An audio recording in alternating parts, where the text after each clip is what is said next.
बिस्मिल्लाहिर्रहमानिर्रहीम। अल्लाह रब्बुल इज़्ज़त की कुदरत का सबसे बड़ा सबूत अगर दीनी बुनियादों से हटकर अक़ली बुनियादों पर मांगा जाए तो वो ये होगा कि अल्लाह रब्बुल इज़्ज़त ने कायनात में ऐसा हुस्ने इंतज़ाम पैदा किया है कि जिसकी कोई मिसाल नहीं है।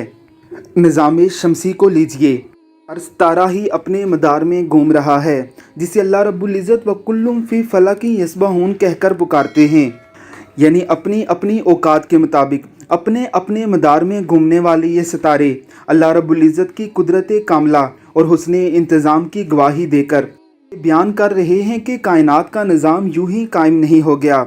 ज़मीन की गर्दिश को लीजिए, गर्दिश लैलो नहार को लीजिए, हर चीज़ ही ऐसी हुस्ने इंतज़ाम से अपने अपने सफ़र पर रवां दवां है कि किसी मुंतज़िम की तरफ इशारा करती है। जानवरों से लेकर इंसानों तक हर शख्स का जिस्मानी निज़ाम ही उसे अल्लाह रब्बुल इज़्ज़त की पहचान करवा देता है।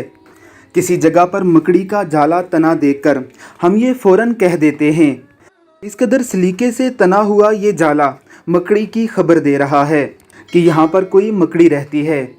तुरुए कायनात का ये इंतज़ाम किसी खालिक कायनात, किसी मुसव्वर कायनात, किसी मुंतज़म कायनात की तरफ इशारा नहीं दे रहा।